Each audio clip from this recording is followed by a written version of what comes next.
coming in.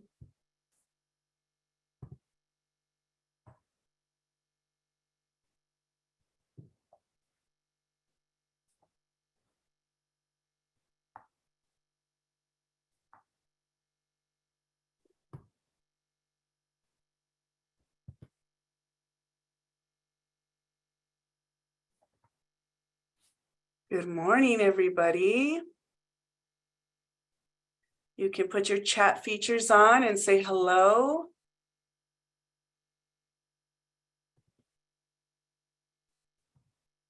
Hi there, South Dakota. Good morning. Colorado, Kansas City, Ohio. Oh my goodness, this is so exciting. New York is in the house. Good morning. Anybody from out of the country? Wisconsin, Massachusetts. Ooh, how exciting. Thank you for joining us.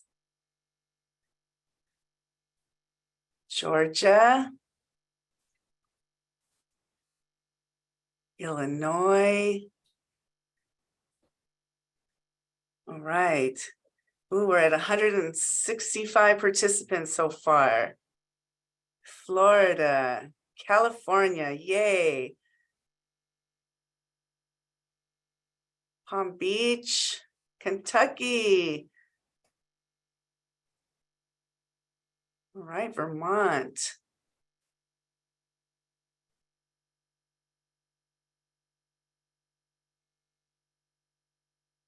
Maryland, very nice. Oh, we're almost at the 200 mark.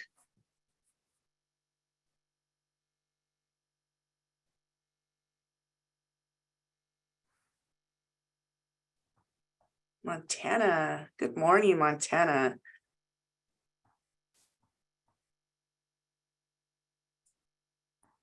Wow.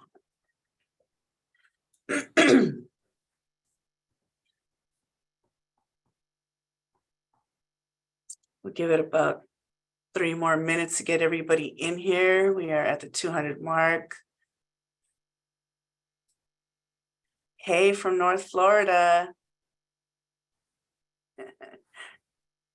Alabama.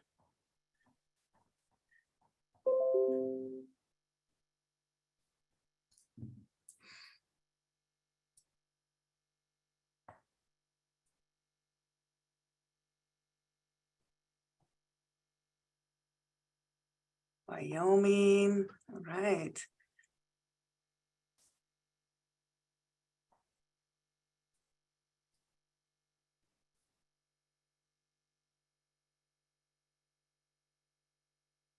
Washington State.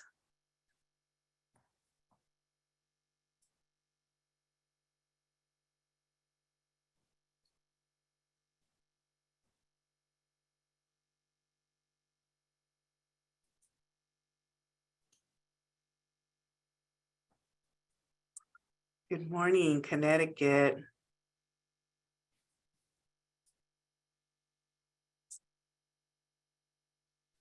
About 1 more minute before we get started, and we'll just let everybody keep trickling in.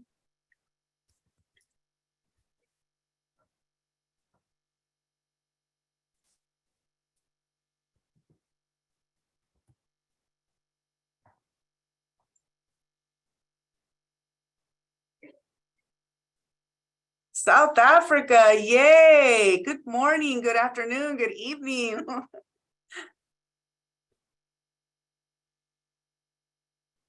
That's awesome.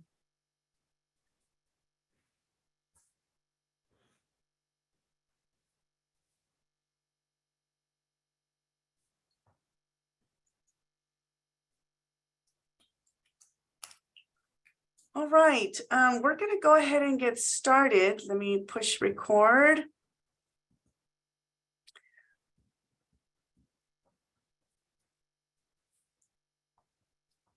Okay, well, good morning, everybody. We're so excited to have you here.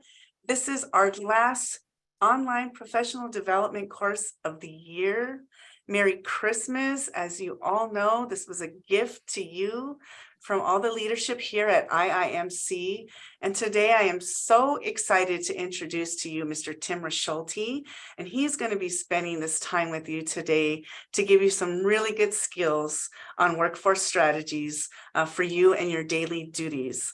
I want to tell you that you will get your quiz about 24 hours from this point. So that will come in an email to you directly. If you don't get that, please feel free to contact me in my department to get that over to you. If you have questions that are really, really important to you, please put them in the Q&A feature located at the bottom of your screen, and we will get those questions answered for you as soon as possible. And with that, I'm going to go ahead and turn it over so we can get started. Go ahead. Well, Dr. B, thank you so much for the invitation to participate in this year-ending live event with everyone. It's great to see everybody kind of coming in on the Zoom feature from everywhere, around the world. It's great to see some neighbors and friends and folks really close by to where I'm at here in Oregon, as well as those a little bit farther away, like Winnie in South Africa and others beyond that. And welcome everyone. It's really great to be with you. And as some of the notes in the chat are offering, I certainly wish everyone a happy holiday season as we're in that time of the year, as we're ending, one calendar year and going into the next. I hope that you can at least reflect on some of the great things that have happened this year with you and your teams and what you've been able to provide in the services to those that you provide service to every day, and that you're optimistic and hopeful for the new year. I know that you are not without challenge.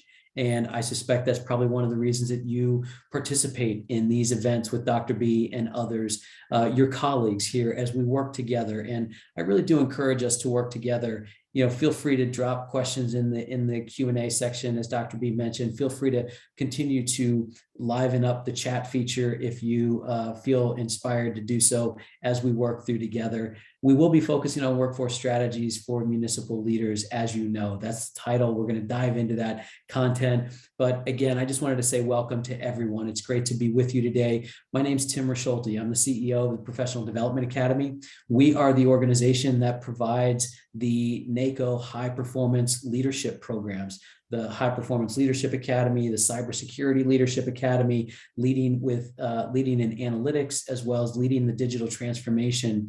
And we're pleased to be working alongside you in helping to make existing leaders better and emerging leaders ready to address the challenges that you all face every day and what's on the horizon. And we know as we work through the challenges we have right in front of us, there's more and more on the horizon that we'll be working through as well. And the way that we do that is through our workforce, through one another, as well as the teams that we work with every day. And so it's great to be here focused on workforce strategy.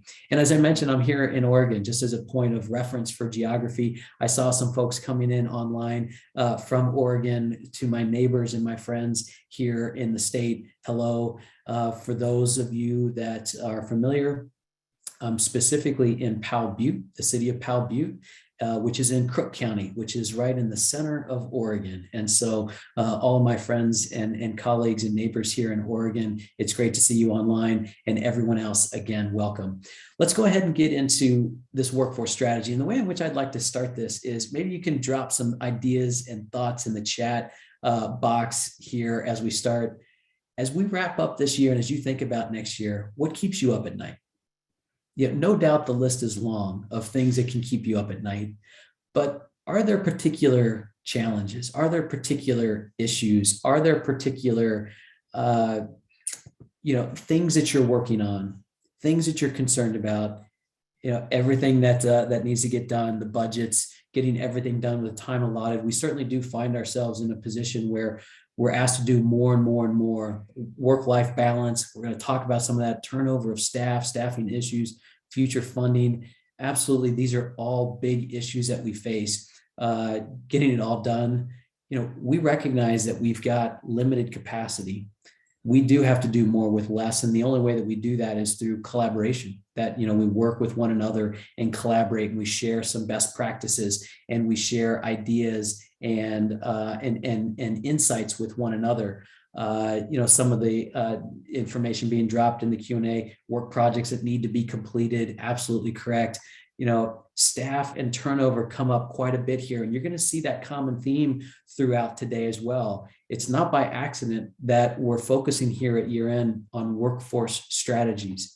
And some of that workforce means retaining staff, as being documented here. Election controversies. How do we make sure that we're prepared for certain things like that? Pam, you're absolutely correct in some of the challenges we face there, and the increased demands that has, and the toll that takes on us, the staff level individuals and the leaders overseeing some of those things. Completion of large projects and meeting deadlines on time.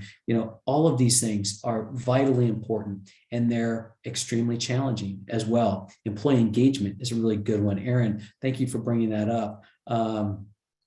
The point about communication is a really important one. And the way in which we communicate is really important. We're going to get into some communication strategies today. What Dr. B and I talked about kind of leading into this session is, not only do we want to provide you some ideas around communication, around leadership, around aspects of workforce development that can be applied through strategies to assist with diversity, equity, and inclusion, as Sarah just documented. What we want to be able to do too is, be able to relate some, immediate actionable takeaways that you can have from this session, this 90 minutes, hour and 45 minutes that we'll spend together. We will certainly reserve some time for the end, 15 minutes or so, for any direct Q&A that you want to get into. But as mentioned, feel free to use the Q&A feature to document anything that you want to immediately have a conversation about. We're happy to check that as we go through today.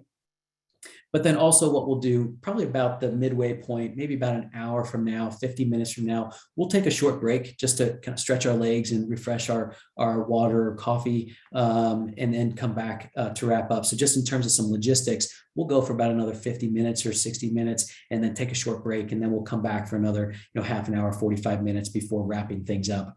There's a lot of things, obviously, to keep us up at night. The list of work that clerks are responsible for, that you all are responsible for. This list very, very well, from facilitating meetings to coordinating RFPs to records retention to records management, planning and zoning, ethics filing. The list goes on and on. There's many, many, many roles of the clerk. But as many of you documented in the chat feature, a lot of the focus we have is around people. And it's the way in which we interact with people. And in fact, it's one of the other things that we do. We are also responsible for human resource management. We take care of all the core functions of the clerk's work within the counties, municipalities, parishes, boroughs, townships, others, areas that we oversee. But we're also responsible for the way in which we get that work done. And the way in which we get that work done is all through human resource management. Some of us are also, in fact, responsible for quote unquote human resource management. We're responsible for personnel management, and making sure that we think about this in a positive way is a really important aspect to address some of the challenges. So one of the things that we want to do, we don't want to necessarily start this with I thought I had a lot to do before, and now I look at the chat box and it's like, yeah, I've got that and that and that and other things to do too. We don't want this to feel like a burden, although it does sometimes, for sure. But there are a lot of things, and it's just a recognition that as we look back over the year, there's a lot of things that have been thrown at us that we have managed through. We've succeeded in a significant way. When we look out over the last 3 years, there have been things that we have done that we never thought would have been possible. We've done things that we didn't think we would ever have to do. We've faced challenges that we've never faced before. And so if you haven't done it over the last few years, I certainly hope that you do it here over the next few weeks, that to take time and to think about all of the success that you have had individually, personally, professionally, your team, your county, your division. All of the work that you've done has been significant, and it is amazing. It's not easy, for sure, as you know, and there's a lot of challenges and problems that we face. But one of the things we want to do is we want to work through today to figure out how do we actually do it even better going into 2023, and then better after that, and better, better, better. That's really what we want to aim to do. But when we think about this list, let's just think about this for a second. There's a lot of things here that are on the screen, and there's a lot more that we could probably add. And when we think about the amount of challenges that come our way, there's something that happens. Typically what happens is we're solution providers. We look to the next problem. How do I solve the next problem? How do I solve the next problem? And when we get into the throes of that busyness of work, it's easy to overlook the fundamentals. And when we think about the big challenges, if you will, the big challenges are these 6: human capital, as you've documented in the text as well. These are often the ones that come up. Human capital, workforce management, human resource management is always number one, typically number one, has been for the last number of years. And when we think about going about our work, sometimes it is easy to overlook the fundamentals. This is a friend of mine. His name's Thornton May. He is a futurist, and he lives in Florida, works for a lot of government agencies, and he works for a lot of like Fortune 50 companies, big organizations, working on understanding, what does the future hold? What he does is he tries to look at what are the emerging trends, irreversible trends that are happening in industry, in workforce, in technology, in the way in which our communities are set up, the way in which demographics are shifting. And Michelle, to answer your question, yes, you will certainly get the presentation from today. All of this is being recorded, and it will be made available to you and everybody else as well. Great question. Thank you for bringing that up. Thornton and I were talking one day not too long ago, and we were talking about the speed of things that are changing, how quickly we need to accommodate the needs of our changing demographics of residency, how we need to change our internal processes to accommodate the needs of those that are benefiting or taking part in our services and using our products that we make available to them every day. The way in which we need to change our internal operations because we need to get better internally at what we're doing, and we need to accommodate a workforce that's constantly changing as well. There's change happening all over the place. And I was talking with Thornton about this, and I was asking, why is change so hard? And how is it that the best leaders can manage it and do so a little bit better than others can? And this is what he replied, what is here on the screen. He's like, we live in this highly specialized world where everybody wants things their way, right? It's like, it's not enough to just, so Nike is just down the street from where I am here in Oregon. Their headquarters is here just outside of Portland. And, it's not enough just to buy a pair of Nikes these days. You got to have, Nike IDs, because people want to personalize their Nikes and be the designer and make them their own and be unique in that way, which is fantastic. And it gives us a great level of opportunity to have uniqueness in products and services that we consume every day and want to have in our life for enjoyment and benefit. But a lot of times when we think about that, this is happening across the board of everything. We live in this highly specialized world where we want everything to be personalized and made just for me, which is really hard for organizations to do. And when we're in the process of trying to do this, we sometimes overlook the fundamentals. And the fundamentals are what we're not going to ignore here, because the fundamentals, not only does Thornton May talks about that, but one of the marketing gurus of the world, Seth Godin, you may have read some of his books. He's got a lot of popular books out there right now. Seth Godin says, where we have a lot of choices in a lot of things that we take and a lot of things that we consume and a lot of things that we engage in, we want those choices sometimes. But then sometimes it becomes really hard to check everything. And then we start to ignore things. And when we start to ignore things, we start to sometimes miss the fundamentals. And again, the fundamentals are what we are going to be focusing on today, because we don't want to ignore the really important things. And the really important things are that human resource management. It's the connection between people. And so let's take a little bit of an example about this. Like, how do we ignore things? Like, what would be the example of us ignoring things? Let's just walk through a short exercise here about how we might ignore certain things. So on the screen, I've got the word engineer written. Now, just seeing the word engineer, there are things that already have come to your mind. You're thinking about somebody, you're thinking about a process, you're thinking about a product, you're thinking about engineering kind of things. And so using the chat feature, if you don't mind, if you want to participate in this with hands-on keyboard, what What's the first thing that comes to mind when you hear the word engineer? Or what do you think of when you hear the word engineer? A train, a conductor, developer, someone smart. We certainly want these folks smart, highly educated, a builder. My dad, I like that. These are individuals that are building buildings. They're technically savvy. They're focused on processes, focused on complex things, utility things. They're planners. There's some dollar signs out there as well. They could be expensive for sure. Inflexible, yeah, infrastructure things, database construction type things, high complexity things, expensive designers. They're very thorough. These are all things we think about when we think of the word or the role of an engineer. Very specialized. Yeah. They sometimes they can't necessarily think outside of the box. Sometimes they're very specific. And many times they're smart and they're difficult. I like that as well. And they're problem solvers. These are all things that we think about when we think of the word and the role and the people that we associate with being engineers. And what I'd like for you to do is consider the following. They're also very detail oriented, as mentioned. Absolutely. We want them to be, right? Because they are the individuals building buildings. They're the ones building the bridges. They're the ones keeping the trains running on time. We want them to be very detail oriented. We want them to be very well structured. We want them to be extremely smart. We might need to pay them a lot of money. We need these kind of things. And so I want to tell you a story about an engineer. He happens to be a friend of mine. And this engineer, his name is Russ Martinelli. And he's not just any engineer, he's one of the best engineers. And I might be biased because Russ is my friend, right? But he's one of the best engineers. And as the best engineers go, Russ goes to work for a big defense contractor working on top secret, high profile defense contract stuff at an organization called Lockheed Martin. Many of you have probably heard the name Lockheed Martin. They work on military defense things for the United States and others to help keep the world safe. And again, Russ is the best engineer.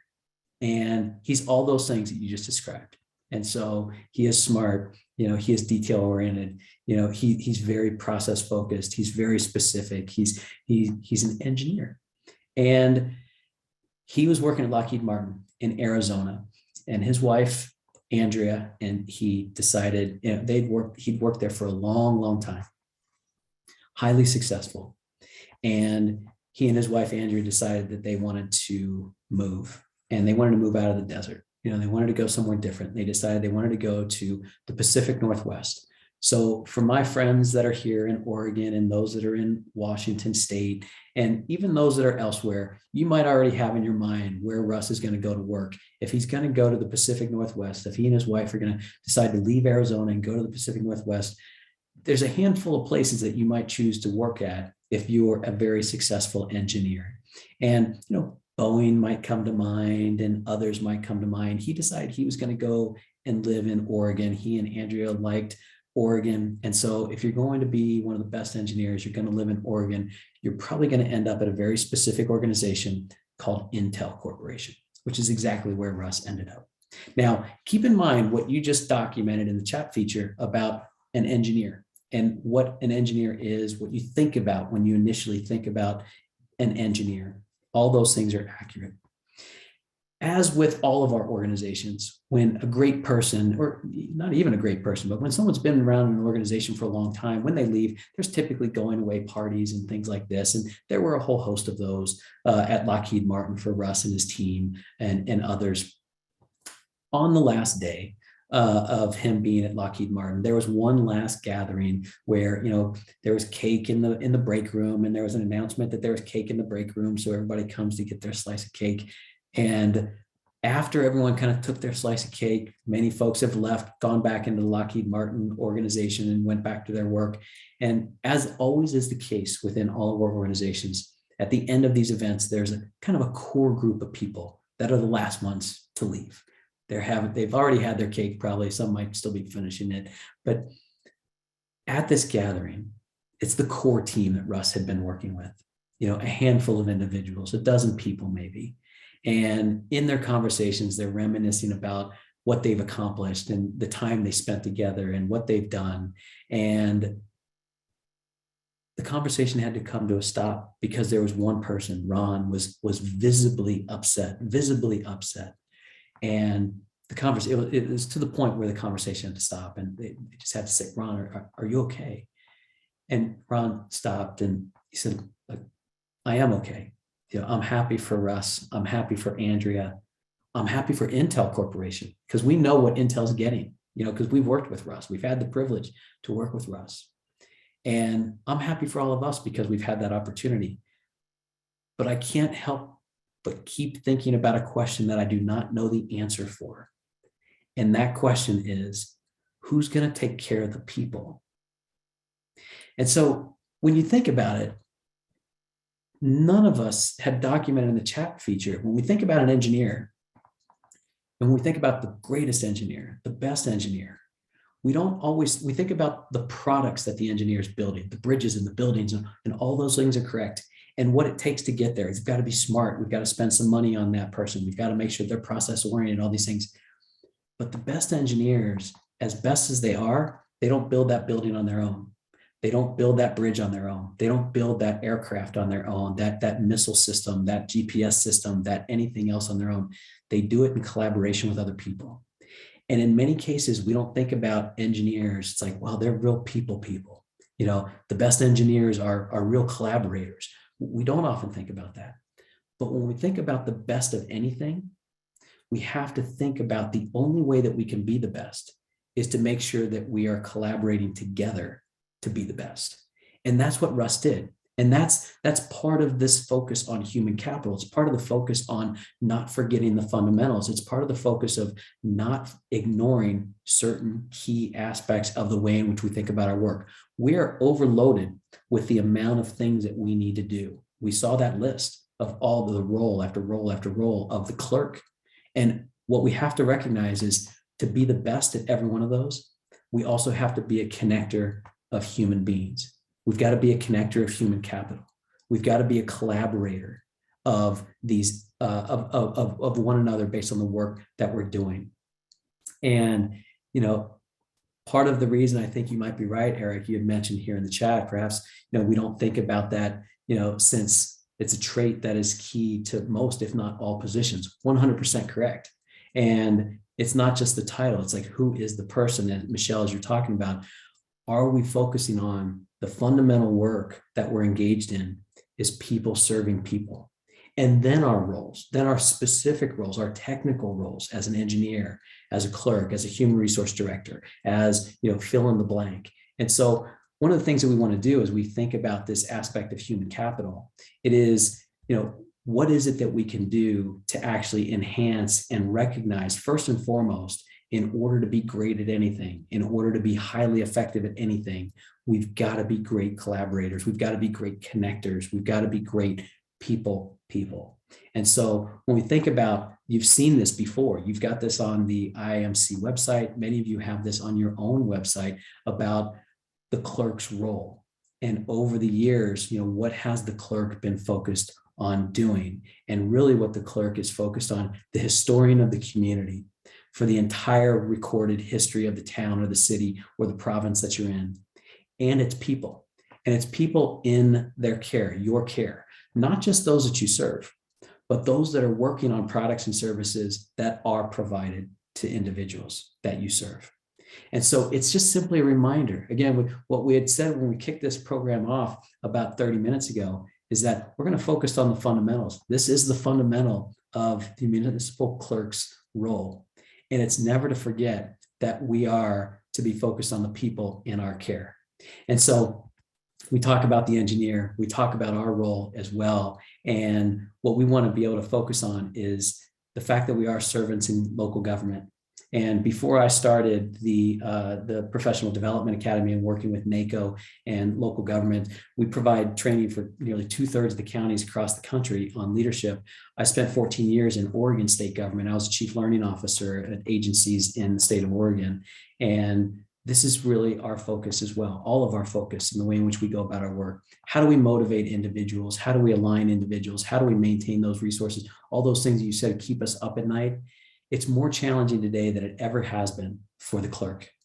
And so how do we actually go about doing that? Well, one of the things that we can do is, and we will focus today, like what can we do that's actually going to increase that level of alignment, increase that level of engagement, increase the level of retention of the talent that we have within our organizations, providing the needed services within our communities. And so, and yeah, coffee helps.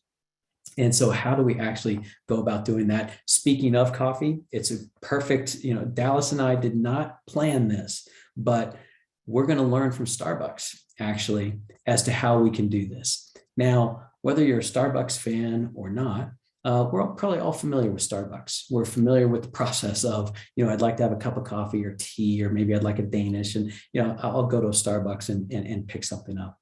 One of the things about Starbucks is I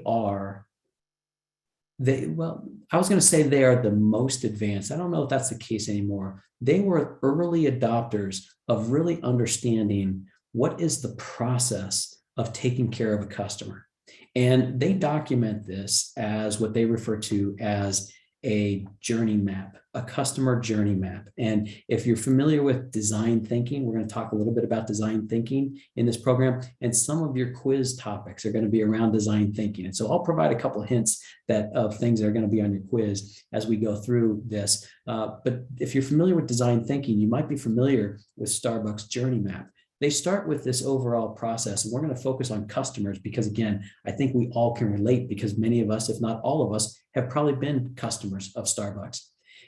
They refer to the process as various points, touch points that they have with their customers, the Starbucks employees and their customers. And from the time someone thinks about Starbucks, like, oh, I'm going to stop on my way in the office today, I'm going to stop at Starbucks and get a cup of coffee. When there's this anticipation of, I want a cup of coffee here in the morning, Starbucks wants you to think of them. And then you decide, I am going to go to Starbucks. And you either walk in this case, as documented here on the slide, you're going to walk in, maybe you go through the drive-through as well, but you enter Starbucks in some way and you engage with the individuals. You get in the line, you identify what you want, you place your order, you get that order, you pay for it. You might sit down, you drink your beverage, you might do a little work, you exit. And then at some point, you're going to reflect on that. It's like, wow. And what Starbucks wants you to do is they want you to reflect to say, that was a really great experience. And I'm going to tell my friends about it. I'm going to say, hey, Iris, wow, I just had this best cup of coffee at Starbucks. And I'm going to influence Iris to go get her own cup of coffee. And that's what Starbucks wants you to do. And they've mapped this out in a very elaborate way. They said, for all the work that we do, all these touch points, we've got a baseline where it's just mediocre, right? It's what's expected by the customer. It's what we deliver, and it's just baseline. It's like, yeah, I went to Starbucks, I had a cup of coffee, no big deal. But really what Starbucks wants is they want to exceed that baseline. They want to create an exceptional experience for their customers so that they do have exceptional reviews and exceptional feedback that their customers tell their friends and families and colleagues so that they can sell more cups of coffee. And the way they think about this work is you're either operating above the line or below the line in the way in which we can deliver service. And so everything from the time we go in, the aroma is either really great or it's not great. The ambiance is either really great or it's not great. The music being played is either appropriate or not appropriate. It's too loud or it's not loud enough. The setting is too cold inside the building or it's not warm enough, or the opposite. And so. Michelle, thanks for the note of the Starbucks inspiration around this. It's great to see, and great to know that it's a documentary. I did not know that. Thank you for pointing that out in the chat box. But the reason I bring this up from Starbucks is many others have been inspired by this and others thinking about their customers and thinking about how do we do this to our internal customers? How do we turn this from being customer focused? Because again, with all the things that are going on, back to what Thornton May said, it's easy to get past and overlook the fundamentals. And as Seth Godin said, it's easy for us to ignore things. It's easy for us to focus on the customers, but sometimes we don't think about our internal employees as our customers and how we can actually make their environment, their situation better and operate above the line. All this to say, again, the number one challenge, the number one concern, the number one area of focus that we typically have is on human resource management. How we make sure, in this case for Starbucks, how do we make sure all of the team that is responsible for delivering great cups of coffee in the morning and throughout the day, that they're on and they're operating above the line. We obviously want to do the same thing within our counties and within our cities and within our parishes and elsewhere when we conduct the work that we do. And we can do that through this aspect of design thinking. Design thinking is a process. It's being integrated into a lot of the work that gets done within most organizations, from building products to improving processes to thinking about the way in which we engage with one another. Design thinking is a really important set of practices that we can employ in all the work that we do as clerks. Design thinking was started largely by this gentleman here. His name is Don Norman. Don Norman, if you're an Apple fan, if you're a Mac fan, you've got Don Norman to thank. Don Norman was the designer of the original Mac PC. He was the original designer of the mouse that was used by Apple, and he's been the inspiration for the iPhones and many, many other beautiful products that we appreciate that Apple puts out, and that influences other businesses as well to compete with Apple. Don Norman is the one to thank for that. He wrote an important book around design thinking called The Design of Everyday Things. And many everyday things don't operate as the way that we would want them to operate, And so, to give you some examples, since Don Norman's work, there have been a lot of organizations that have come up with the way in which they engaged in design thinking, whole processes of activities when it comes to design thinking, and really understanding how to create great processes with little friction of the employee and the customer, the consumer of that product or service. How do we make it as easy as possible? Think about the Google website. You want to search for something, there's nothing more simple than Google, right? You go to Google and there's just a search box there. If you want to make it more complex, you can, but it's just, you enter your search items and it comes back with the results. There's nothing simpler than that. And so IDEO has come up with their own thinking around this aspect of how to create better processes, products, and solutions for those that they serve. Boston Consulting Group, Jeannie Litka, put together a great process around how she thinks about, and she did this when she was part of Boston Consulting Group. Since she's left Boston Consulting Group and does this on her own, she really thinks about what is the experience that the customer is going through. And she's built an entire process around how to make sure that we deliver exactly what they want, when they want it, and how. Stanford has a design school that focuses specifically on design thinking, and they've got their own process as well. We just share these simply because if you're interested in design thinking, there are models and there's frameworks and there's tools and templates that are already out there. And many organizations have benefited from this. Think about the last time you bought something from Zappos. We all love getting things from Zappos. We love the work that Tony Hsieh, he unfortunately has passed at this point, but we love what Tony Hsieh built as part of Zappos and the culture that he created in getting Zappos to create, and what is documented here as part, it's the name of his book, Delivering Happiness. If you haven't bought anything on Zappos, you should. It's a great experience. They underpromise and they overdeliver. They say, the shoes you just purchased are going to get there by Friday, but you'll actually get them on Wednesday. And that makes you happy. And it's like, there are these ways in which we can deliver happiness, according to Tony Hsieh, and it's built into the way in which processes run the business and the way in which people interact with customers that are employees of Zappos. And it's just not Zappos. Apple, as mentioned with Don Norman. Don Norman created some of the great things about Apple, and they're very easy to use. You plug them in and they start right away. The Dyson vacuum, design thinking went into it. Google, as mentioned, very simple. Left-handed scissors. If you're a right-handed person, the world is great for you. But if you're left-handed and want left-handed scissors, you've got to spend a little bit more time. And once you find them, then they're great. And so these are all design things. Have you ever gone into an organization, or even within your house, and you push a door just to realize you have to pull it to open it, or you pull it and you've got to actually push it to open it? And it's embarrassing. It's like, it's a door. It should work on it's. You can have hinges, as noted here. They operate both ways, right? And so there are ways to build and design products. Automobiles are designed now with design thinking, users in mind. Nest is designed with users in mind to keep your house at a great temperature, to save you money, to be more efficient, save on electricity. And also, if you've got certain challenges, it may just look like a regular coffee cup, but it's actually a coffee cup for folks who have Parkinson's disease. So it won't spill as often if you have Parkinson's, and you need something better designed specific for you. Remember what Thornton May said: everyone wants to have a specialized product, a personalized product. And there's ways that we can do that if we're paying attention to that, and if we're paying attention to the fundamentals. And so relative to design thinking, we can think about this for the employee experience. And so let's do that. Let's think about our focus on how do we do more with less? How do we get people further engaged? How do we get people, to be interested in working for our organization, be an attractor of talent? How do we focus on the human resource management function, which currently in many organizations, it's disconnected from what folks really want? And so how do we think about that?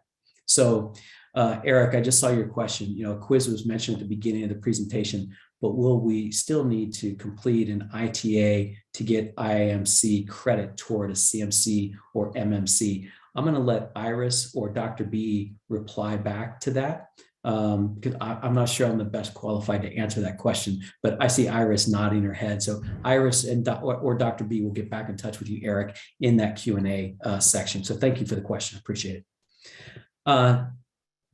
Human resource management is currently disconnected. It's the reason that we've seen some of this great resignation, and we've seen this quiet quitting and other types of things taking place over the last few years. And so let's think about how we might be able to think about that in a slightly different way. First and foremost, it starts with how we think about our work.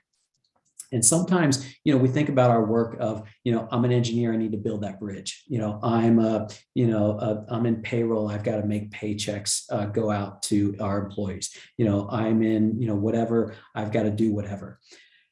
If we step back from that and think about our work, this is Rosabeth Moss Cantor. She's an emeritus professor at Harvard and has written a number of really fantastic books. One of them called Super Corp.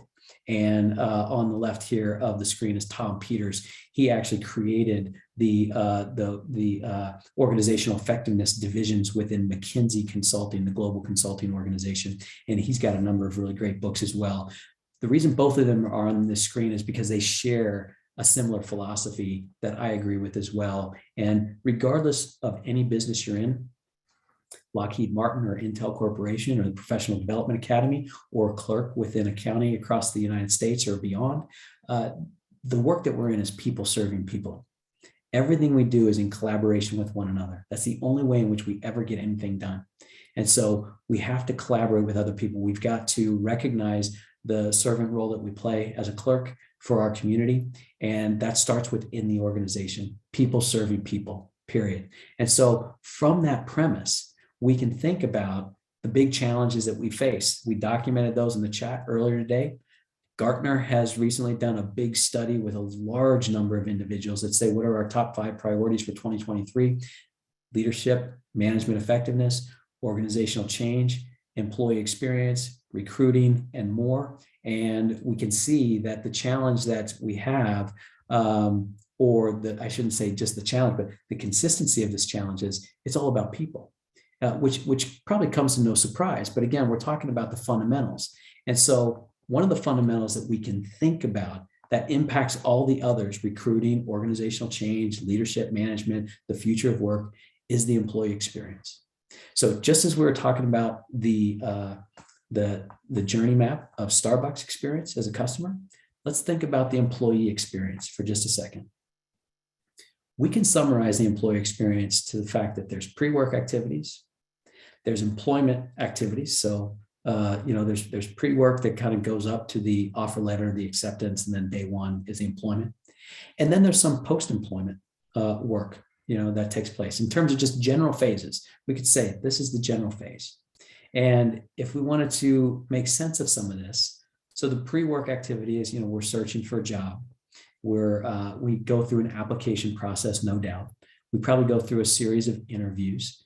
We get an offer. Maybe we negotiate a little bit. If we're an expert negotiator, we might feel pretty good about that. We negotiate a little bit.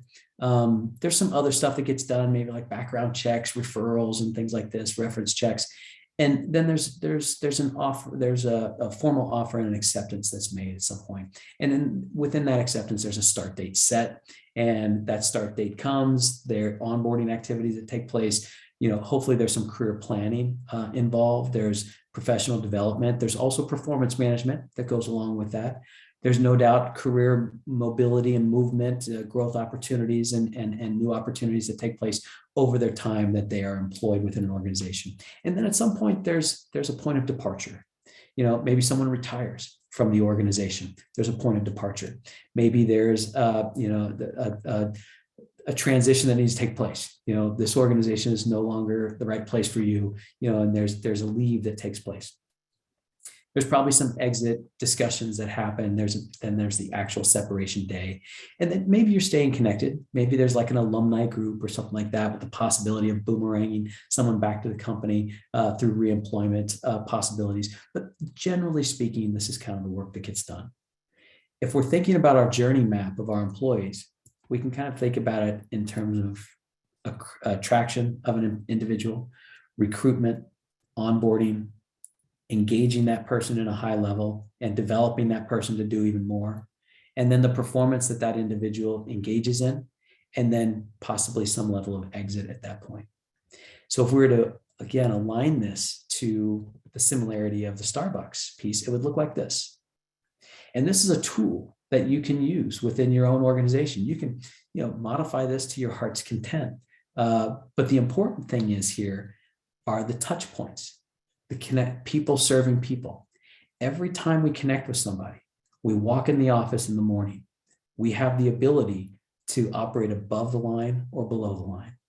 The way in which we engage in an email or a phone conversation, the way in which we engage in everything that we have that's going on, it's in relationship with one another, with other people. And so if we think about all the different things, these are just some of the things that could come up on the board, right? It's like, you all have probably been involved in the situation where you have either been on the hiring side, where you come into the office and it's a Thursday and someone says, "Oh, you're here today on Thursday? Were you starting today? I thought that was on Tuesday of next week." It's like, we've either been on the receiving side of that, or we've actually been in an experience like that, or have heard of something like that. That's obviously not a good feeling for the employee. It's like, well, because at the end of the day, like what happens at the end of the day? They go back home, and typically they're going to talk to their friends, they're going to talk to their partner, they're going to talk to whomever's there, and they're going to ask, "So how did it go?" Right? It was your first day. How did it go? And the response can be the same, regardless how it went to start with. It could say, "You won't believe what happened today." And so that sentence alone could be followed up with something extraordinarily good or extraordinarily bad. Like, "You won't believe what happened today." It's like, "I didn't have my badge. I didn't have a computer. They weren't ready for it. They thought I was going to come on Tuesday, not on Thursday." It's like, that's obviously bad. Or, "You wouldn't believe what happened today." It's like, "It was amazing," right? It's like, "Iris is my mentor. She met me at the door. We got coffee in the morning. She walked me through and had me introduce myself to everybody. She is so great." It's great, right? We actually control that. And so this document here really helps to serve as a reminder for all of it. What do we want to be doing? So from the very beginning of attraction, through recruitment, through onboarding, through engagement, we can apply design thinking tools for every process area within our organization. It doesn't have to be overwhelming. We can just make a couple adjustments just by being aware of it, right? Not ignoring it, not forgetting about it, not just running to the next problem that needs a solution, but thinking about the individuals that are in front of us and how it is that we're working with them right now. It is, do we have a clean, easy process for people to apply for a job?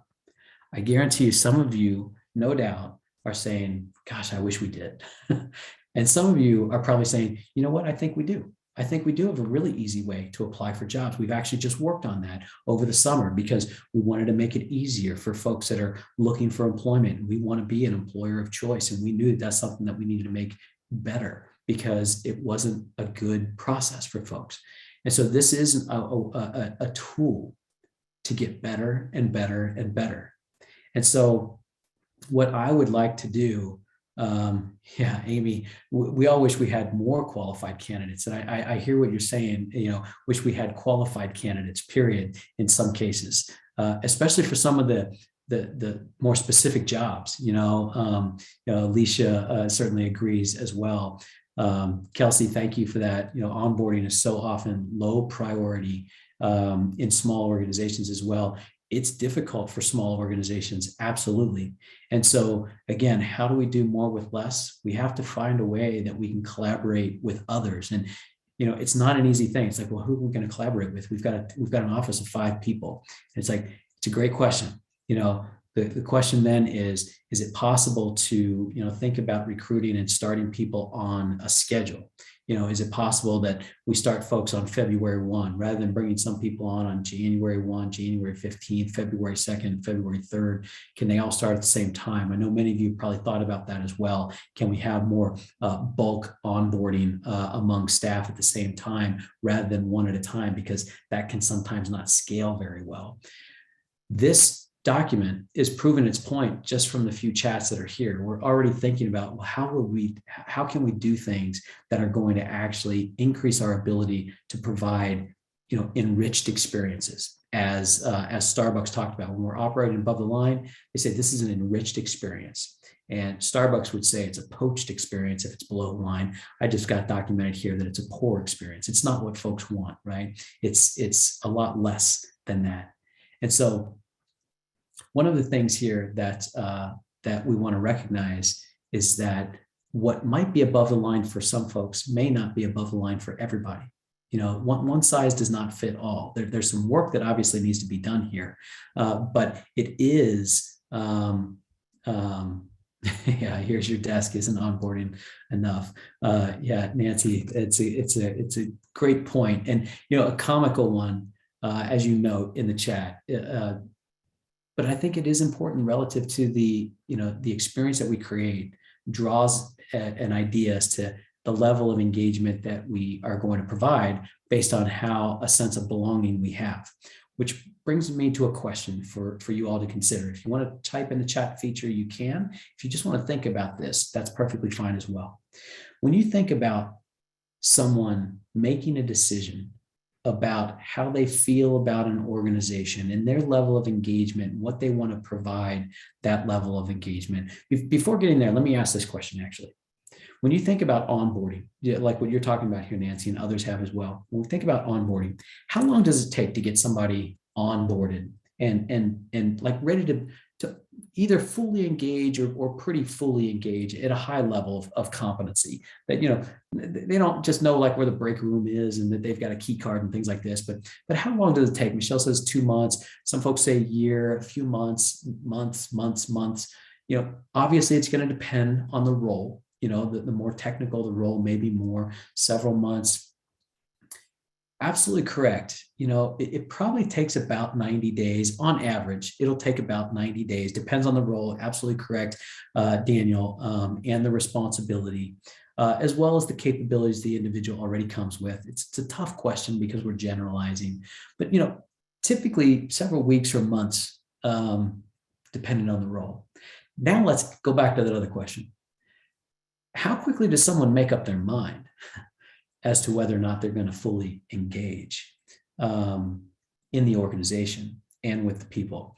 Day one, Toby says, day one, some say 3 months, couple weeks, 90 minutes, first couple months, first couple of weeks, day one.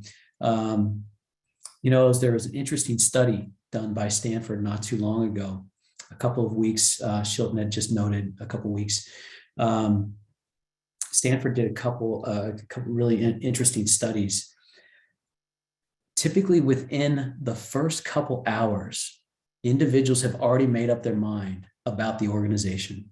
It's like any other experience we have, right? It's like we've got ideas going in. It's like, I've got to go meet with the engineers today. I know how those people are, right? It's like, we've got some general ideas. We've got bias of who they might be. But the same thing happens within organizations. As we hire new employees, they've got an idea as to what they're getting into. They agreed to the job, right? They signed on. They accepted the offer. They're going to start, and they do start. So they've got some idea. Typically within the first hour or two at the most, they've already made up their mind that I made the right decision. I'm definitely going to be here for a while, and I'm going to put my all into it. And so think about that dilemma. It takes us several weeks, if not months, to onboard someone to get fully productive. But they've made up their mind if they're going to get anywhere close to that full level of productivity based on the first few engagements that we had. Now, let's go back to this document here that's in front of us. If you're the employee, what is the best part of the bottom of this chart? So we've got the attraction, the recruitment, the onboarding. As we think about all the documentation that's on the chart itself, what's the best part for the employee? If we were to think about the any of the activities that are on the page or large, the engagement part can be really exciting for employees for sure, right? The immediate sense of belonging, hopefully we can create that, right? The development side, the engagement side, a lot of us think about that. It highlights the level of importance of that, the first impression they have, growth potential. Yeah, a lot of times we want that, the fulfillment and development people have. It's great to be thinking about that. Of course, the best part is after you've accepted the offer and before you started, right? That's the best part, because you're all excited. You've got ideas as to what it's going to be like, because of what people have said leading up to the offer. You've accepted the offer, and now you've just got to wait until, okay, I've accepted the offer. I start on Monday. That's the best part, right? And of course, then once you start, then the reality of being the employee begins. You're no longer being recruited. You're actually on board, and now you're an employee. And we then have to lead well in order for folks to still maintain that level of excitement and hopefully exceed it. So you were excited before you got here. You just wait. You just wait until your first 30 days, your first 60 days. You're going to love it even more. That's the level of excitement we want. And we can do that in different ways, right? It's like many organizations are doing this these days with, you might see things posted on LinkedIn where it's like, oh, I accepted this job at this fantastic organization. Look at this gift basket they gave me, with these, $500 worth of gifts. Of course, not all of us can do that. But the reality is we don't have to. But we have to understand the impact that we're making on the employee. So think about the offer letters that you send out. Is it a form letter from HR? Is it accompanied with a handwritten letter from the immediate supervisor? Or is there one of those that comes in later expressing their gratitude? Are there little things that take place that really help to create this wow scenario that's like, I wasn't expecting that? It's what Zappos does, right? It's like, hey, you're going to get your shoes on Friday. You're going to love these. They're the best shoes for going on long hikes and walks like I know that you want to do. And you're going to get them on Wednesday instead of Friday. It's like these little things that we actually put in place that we create an awareness that we're doing something more than what was expected by the employee. And that's the benefit of these documents. Again, you could spend probably 15 minutes just identifying all of the things that you want to do as an organization, even if you've got a team of 5 or 55 or 500. What is it that we can do? The chocolate bars and the custom socks and the water bottles as document. Denise, that's fantastic. And many of us can actually think about what can we do. And Laura, thank you for your question in the Q&A box. Yes, the presentation will be made available. Dr. B and Iris and others will make sure that you get access to this. And it is also being recorded for your benefit and others as well. So each one of these, do we have a diversity index? Maybe not. Should we have a diversity index? What would that look like? Many individuals want to know. It's like, when I join your organization, what can I expect to be doing relative to beyond my job for my community, for engagement in my community, for social equity in my community? How do we measure that within our organization? It's very important for a lot of individuals today. Not everyone, one size does not fit all, people engage with organizations for different reasons. We're going to talk about that after we take a break. But I wanted to just touch on this as a reflection of what we can learn from Starbucks and others. As we often think mostly about our customers, we can turn this and make it focus on our employees and how we think about the employees and how we engage with them on a regular basis. So what I'm going to do at this point is I'm going to go ahead, I'm going to leave this slide up here, but I'm going to go ahead and we're going to take a break for about 5 minutes. And I'm just going to look for a nod from Dr. B if 5 minutes is standard and typical, and if that seems reasonable. Okay, we'll go ahead and take a break for 5 minutes. That way you can stretch your legs and refill your coffee if you'd like. And we're going to start back right at 11:05. That's my time here on the Pacific side. That'll be 2:05 for everybody, all of our friends on the East Coast of the United States.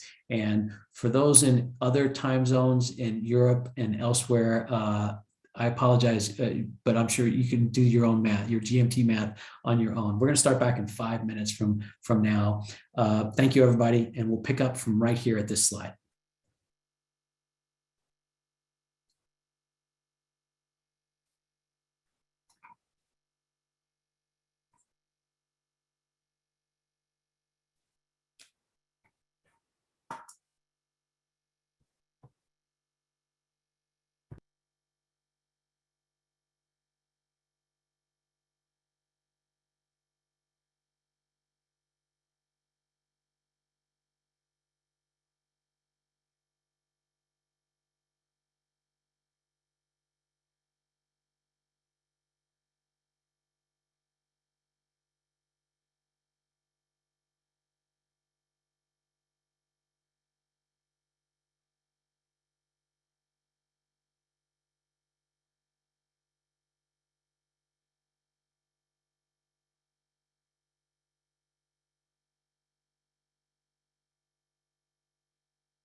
All right, we'll give everybody another 30 seconds or 45 seconds to get back and get settled in.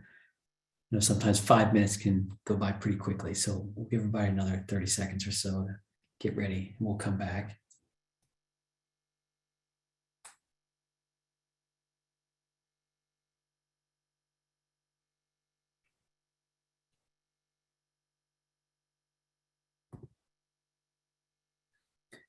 Okay, well, welcome back, everybody. I know that there's still no doubt some folks finishing up that email that they just got into, or just getting settled back into their chair. What I'd like to do is there's some great comments that are being provided in the chat box about what some clerks are doing for their employees. I'd love for everybody, if you don't mind, spending maybe 30 seconds or 45 seconds. I think it'd be great for IMC and all of us here as members to have a list of what are your best practices. You know, if you just take one of these areas, what is one thing you do really well? Maybe, you know, maybe you do exit interviews really, really well. Maybe you do onboarding activities really well. Maybe you do growth plans really, really well. You know, is there something that your county, your work as a clerk and within your team of individuals that is kind of a standout performance when it comes to enhancing the employee's experience? You know, again, chocolate's great. You know, the custom socks, the gift boxes are fantastic. Love the idea and ways to boost morale. That's great. You know, showing concern for people, great job. I love that. Establishing a non-toxic work environment, that's always a good thing, especially when all the managers can get there. It's great to see, you know, the fact that there's just a number of great things that are happening. You know, employees work from home if needed. That having that flexibility is huge these days. And we've seen that it can be quite effective, you know, over the last few years with COVID. We've seen that.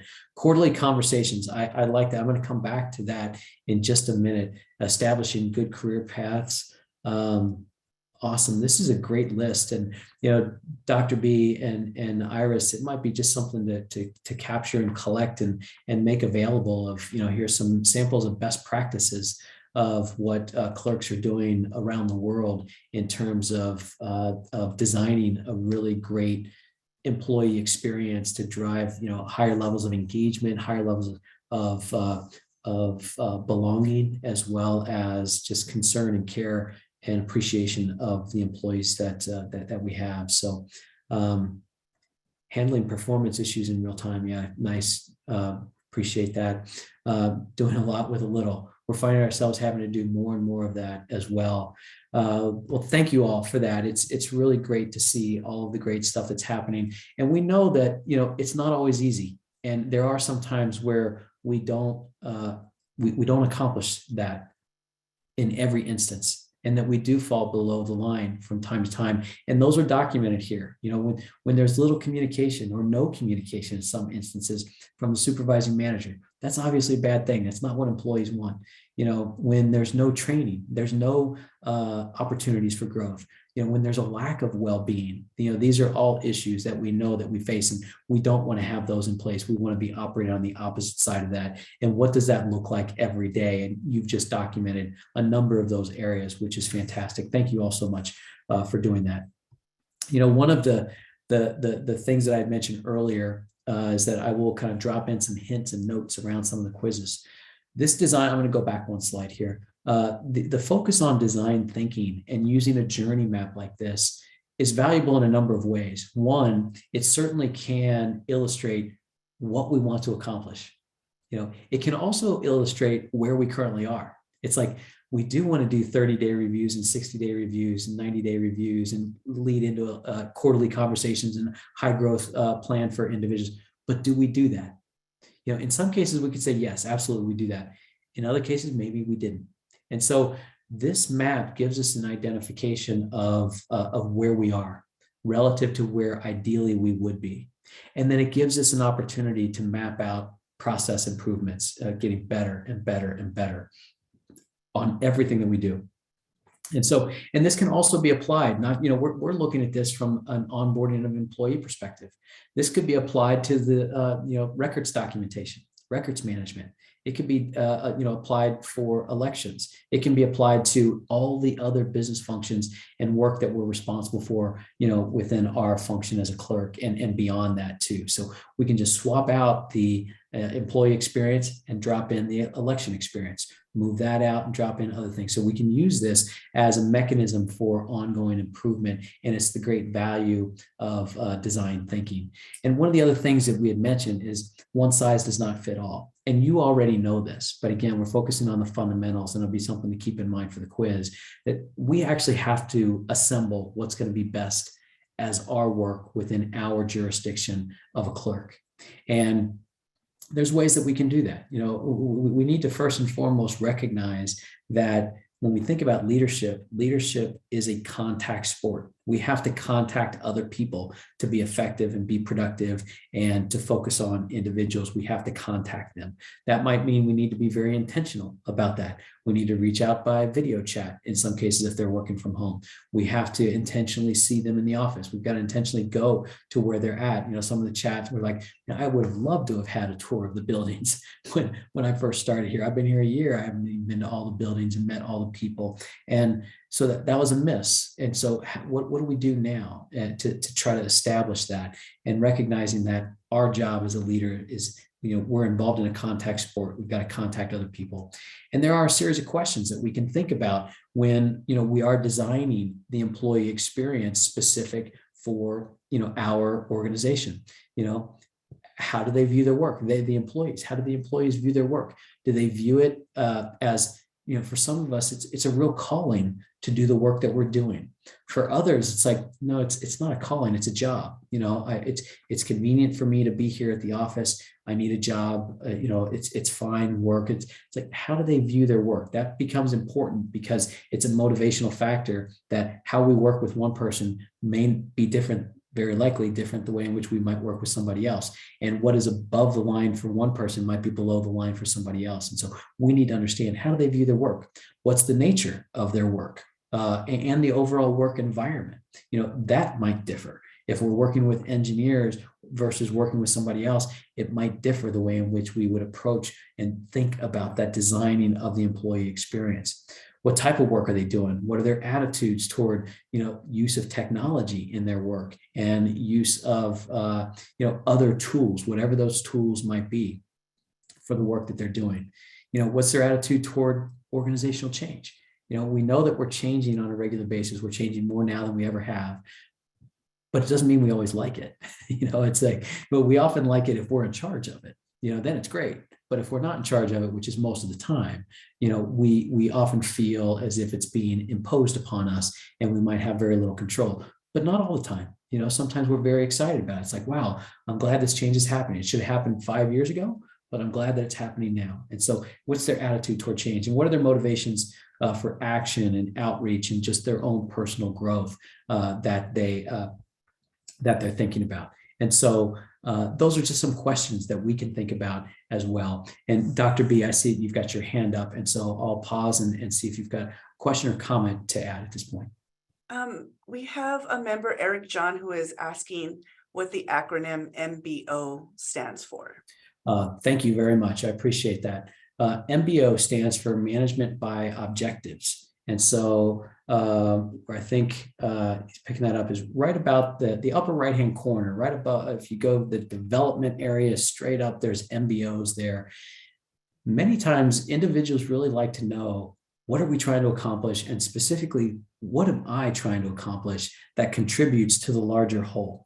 And so sometimes that means that we manage by objectives. And so, we want to be here by the end of this calendar year, and we want to be here by the end of January and here by the end of February with this new process improvement that's taking place. And so management by objectives will say, okay, well, if we're at this big milestone by the end of the year, what are some of the things that lead up to that? What are the leading indicators that suggest we're on track or not on track? And can we get to the end of the year and say, yes, we did that, mark that off the list, have a celebration of a big win, getting to that major mile marker, and then refocus our attention to the next one at the end of January and the end of February. Management by objectives, it's MBO. Thank you for the pause and clarification on that. It's not always clear to everybody. These are some questions that can be used to as we think about designing our employee experience. And one of the things that might come to mind as we think about that is Abraham Maslow. And most of us are probably familiar with Maslow's hierarchy of needs. And these are those hierarchy of needs. And when we think about what individuals are really looking for, there's a few categories, if you will. The first category is just basic things, right? It's like we need, as a human being, we need to have food and water and shelter and these kind of things. We need to have a sense of security and safety. And that's true within our organizations, not just safety in terms of we want to feel safe, just physically safe within our environment. But we also want to feel safe with the way in which we have communications with our supervising managers, with our peers. We want to be safe, and having that level of safety and that level of security increases the likelihood that it's going to be followed by the possibility of a sense of belonging within this group of individuals focused on a core task, this mission at hand. Once we do have those basic needs covered, we then look for higher levels of belonging, great relationships, friends, colleagues, with the way in which we go about our work and the way in which we think about accomplishing work together, that we're our focus on those MBOs. And we recognize that I may not be able to get there by myself, but I have to collaborate with other folks. And I enjoy doing that. One of the things that a lot of project managers and supervising managers too like to do, like after a big project, they like to, ask questions like, was it delivered on time? It's like, yes, we delivered that on time. It's like, well, were we within budget as well? Yes, we were within budget. And did we deliver the right thing, right? Did we accomplish the right thing? Yes, we accomplished the right thing. Sometimes what they don't ask, which is one of the most critical aspects of the project, is with this group that you worked with to get this work accomplished, how many of you want to work together on the next project? It's like, that's a sense of belonging, right? It's like, wow, I really love that team because that engineer was the best engineer and that clerk was the best clerk to work with. And that elected official was always on time with really great insights and perspectives. And the team really came together and we feel really good about our contribution as well as collectively what we were able to get done as a team. And then beyond that, we reach what Abraham Maslow referred to as self-actualization. And this is where we feel as if we're operating at our highest potential. Like we really do think, we can always learn, that's that growth mindset that individuals have. A lot of us have. It's like, we always can get better and better, but do I feel like I'm always up against that kind of frontier? That's like, I feel like I'm giving it my all and I'm operating my full potential and I'm really being asked to bring forth my best self every day and my skills and my capabilities, and they're being utilized for the right reasons. And I feel really good about that. When we think about our employees, how often do we think about Maslow's hierarchy of needs relative to what the person needs? Because different people need different things at different times. We might have an employee that maybe, comes in right at the minute they're supposed to be there and leaves right at the minute they're supposed to leave, or the end of their day. And we've got others that get their way earlier and stay way later, and others. And we might have different perceptions about those two individuals. But maybe the one that's coming in right on time and leaving right at the time the end of the day sounds, maybe they're also, really challenged in other aspects of their life because maybe they're taking care of, an ailing parent, and they need their job. They want to contribute to their job. They do a good job, but they're there 8 hours and they're not there 8 hours and 5 minutes or 9 hours or 10 hours or 12 hours like some other people. And are we really being considerate of that? Are we being compassionate about that? Are we recognizing that people are employees 8 hours a day, but they're people 24 hours a day? Are we being mindful about what an individual needs, because their hierarchy of needs isn't met just through work. It's met through all aspects of their life. And so are we recognizing how it is that we get their best self for the best job they can do for what we need at the time that our customers need them as well? So these become really important aspects to just think about. And again, this is a fundamental thing. You're probably very familiar with Maslow's hierarchy of needs, and you may not. Again, it's like Seth Godin says, sometimes we get so busy on things, we ignore certain things. And if there's someone else to think about beyond Abraham Maslow, it is Frederick Herzberg. And you might be familiar with Frederick Herzberg as well. He came up with this important theoretical model called the two-factor theory. And the two-factor theory is about employee motivation. And what he identified as employee motivation is that there are things that can create satisfying effects, and then there are things that can create dissatisfying effects. And the dissatisfying effects, you can imagine these are falling below the line, of course. And the satisfying effects are those that are above the line when it comes to the journey map of the employee. Now, the interesting thing about this, so you can see the dissatisfiers are like salary and compensation. Now, the only thing that is dissatisfying is if someone feels as if they're being woefully undercompensated. Now, we might get a raise and we might get happy for a day or two, or maybe a month or two, but it's not lasting. And the dissatisfiers don't actually create satisfying effects. The dissatisfiers can only be dissatisfying. It's like, if I get paid what I'm expected to get paid, that doesn't make me more motivated. It's like, you're paying me what I'm supposed to get paid. If my work conditions are clean, and like you expect, like you're prepared for me, like when I show up on day one and I've got a key card to get in the office and I've got a computer and I've got a space to work, and you were expecting me on that day, that doesn't make me say, wow, thank you for being so ready for me. That's just expect. It's like, I expect that to happen. It's like when you as an employer say, okay, we're going to start work at 8 o'clock and somebody gets there at 8 o'clock. You don't jump for joy because they showed up at 8 o'clock. It's like, you expect that to happen. So they're only dissatisfiers. It's like, hey, I was told to show up on Thursday because that's when I start, and you're not ready for me. So now I'm dissatisfied. So when I go home and say, you're not going to believe what happened today, and then it's a bad story versus a good story. And so the work conditions are the same way. We expect clean work conditions. We expect safe work conditions. And if they're not that way, they're dissatisfying. If they are safe and clean, it doesn't become, we don't sound a parade for that. It's just, that's the expectation. That's the baseline, if you will, going back to that journey map. Now, on the satisfier things that do motivate us, it's our performance, recognition for our performance, recognition for our effort. Because sometimes, despite our best efforts, there are conditions working against us that just prevent us from delivering things that we otherwise would hope to do. And so recognition for the work that we're doing, a good title, a recognized title, for who we are and the rank within the organization, responsibility for work that we are engaged in, recognize I am responsible for this work.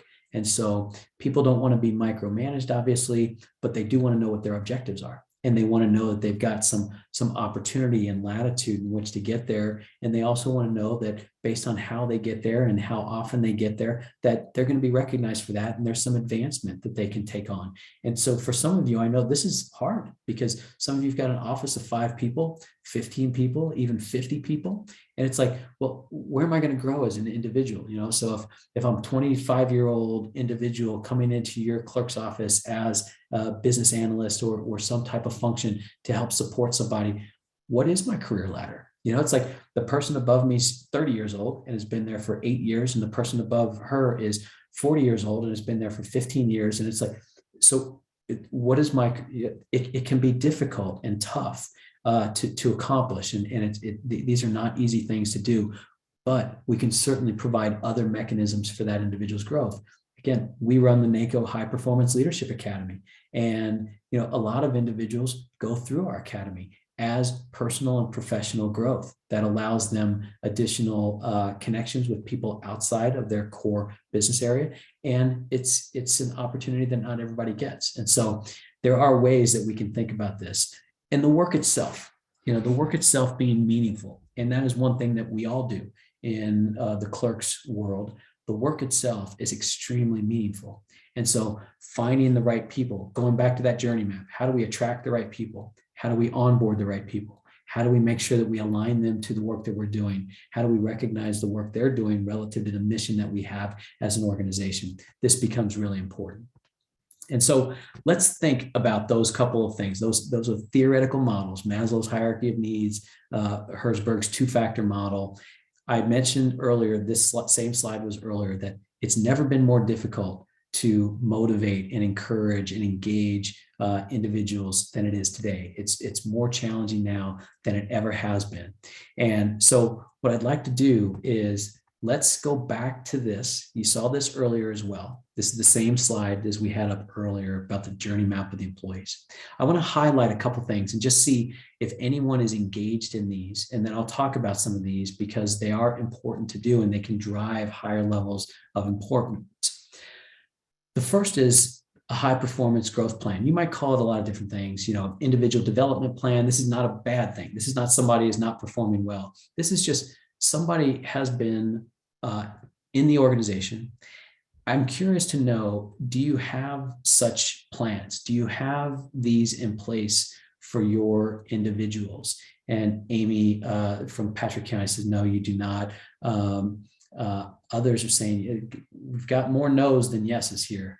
And so, a high performance leadership plan. So we introduced this as part of the High Performance Leadership Academy through NACO. One of the things that individuals are interested in, and you can poll your own team about this as well. And Kath says, no, we don't, wish we did. If you need one of these, I'm more than happy. Dr. B, maybe I can send you a sample. You probably have samples as well through IIMC that we can certainly make available to folks, but we'll send you one that we use for NACO. If folks are interested in just seeing what one might look like, we can make this available to everybody. And Stacy, I see you say you've got your step plan system, but that's it. And that certainly can help individuals understand where they need to go. But a lot of times what individuals like is like, okay, I've been hired, I've been through my onboarding, and I'm now engaging. I'm doing my work, I'm getting up to speed with who's who and what's what and what I need to be doing at what level. And now I'm kind of curious as to what's next, and some of you noted in an earlier chat that's like, some of the things that keep us up at night is, what are we going to be helping our employees with, and what's their career ladder look like, and where do they go next? Part of it may not be a career ladder, although that step system does help to let folks know that, hey, you're level 1 project manager now. Next year, if all things go well, you'll get promoted to level 2, senior project level, and then maybe program manager, and so on and so forth, whatever those steps are. But sometimes people just want to learn new things. It's like my high performance growth plan is, I've not overseen an election, and I'd like to have that experience. So part of the high performance growth plan is not necessarily promotional things, but it's also experiential things.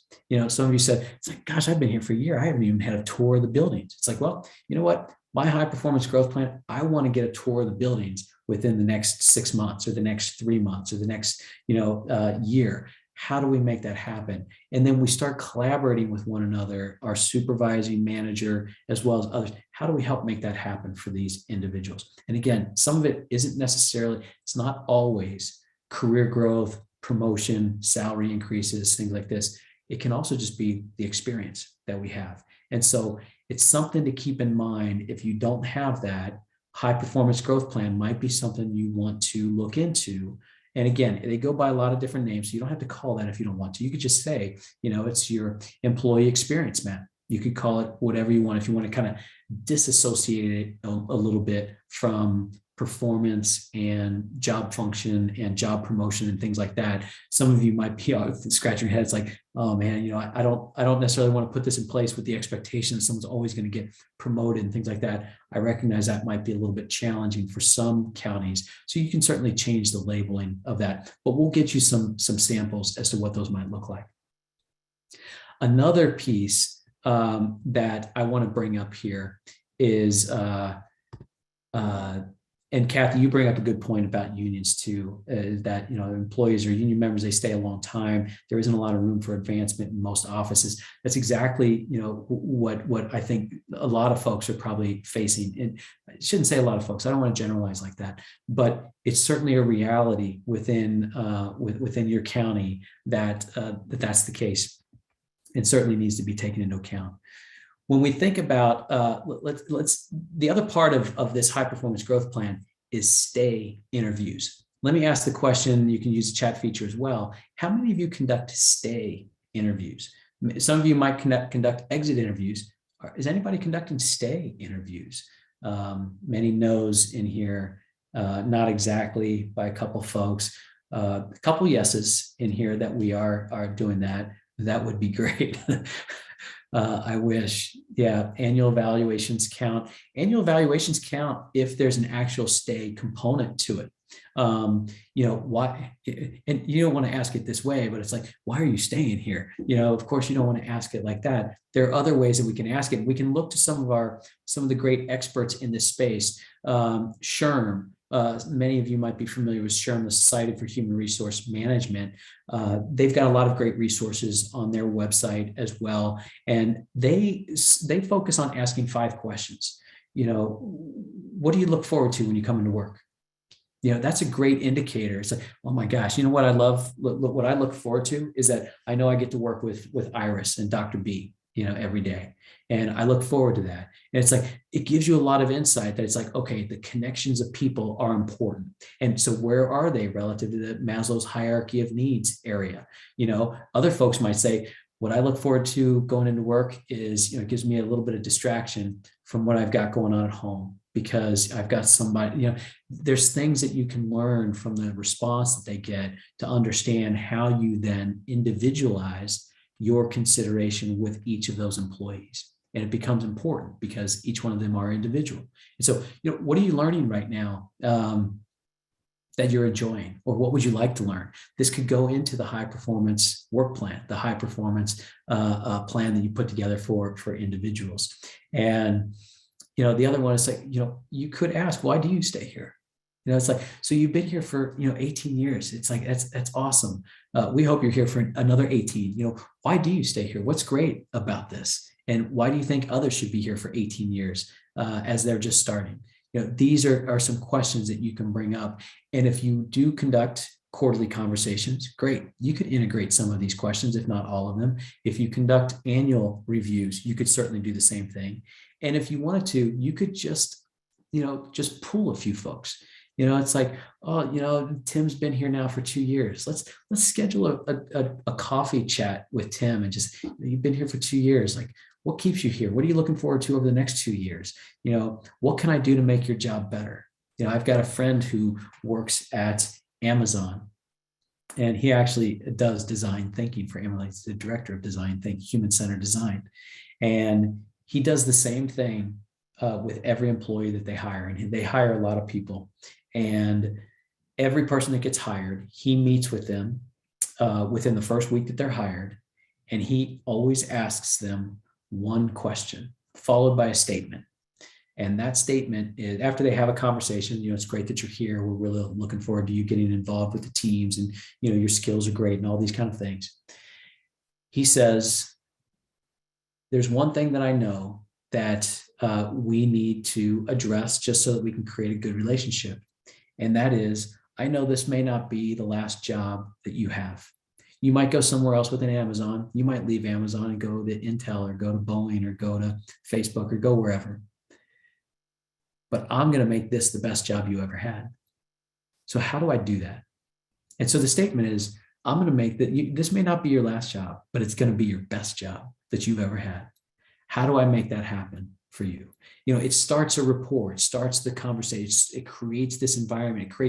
It creates above the line thinking and work. It's like, wow, I wasn't expecting that. So now you go home, it's like, you won't believe what happened today, right? It's like, I was in this conversation and they recognize that I've got a long career ahead of me and I may not be here in the future, but they're trying to make it the best place I've ever worked already.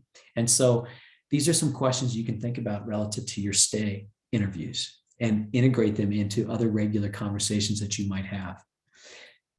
I bring this slide up. Now, I'm not going to spend a lot of time on the slide, but it's a good reference slide. Mark Estevez did a bunch of research and identified why do public employees spend time? Why are they motivated to engage and spend the time that they spend within their organizations? And of course, there's some incentives that are still really, really good incentives to be a government employee, local government employee, especially. And those incentives can be extremely meaningful for individuals. And that might be one of the reasons that they're there. They may all just love, they might just enjoy it, right? They might really enjoy the problems that they face and the involvement that they have in trying to resolve some of those problems. And so those become really important. And the enjoyment of the job could be one of the reasons. The relatedness, this is an intrinsic motivation aspect, the relatedness that they have, the feeling that they have, that they're connected with others and that there's a care, right? It's like we're involved in government service to provide services to those in our community that need help. And that relatedness is really important to me. There's this concept called the warm glow, making a difference for others. This goes beyond just the relatedness, but it's like, I feel like I'm really making a difference. And it's often referred to as a warm glow that individuals have. It could just be the community. You know what? I appreciate the focus that we have in the community specific to our work, and I'm dedicated to this community. I was born and raised here, and I'm dedicated to its success. And I want this community to thrive and everyone in it to thrive. And I'm committed to that aspect of work. Or it could be the team. You know what? I didn't know it when I first started, but over the time that I've been here, this team that I work with and that I'm involved with every day is meaningful for me. And I don't want to let them down. I know they count on me, and I want to make sure that I live up to their expectations. And I want to provide the best support I possibly can for my team. And so I bring this up just because as you're thinking about ways that you can consider your organization and the work that you do and the people that are currently there and the future employees you're going to have, how do we connect with them? These are 6 ways that you can think about connecting with them in a very meaningful way. And so hopefully that's helpful. And I want to bring this up relative to this next slide. And here on the far left-hand side, as we're trying to attract people into our organization, there's this aspect above the line that says, that we're creating a great employee value proposition.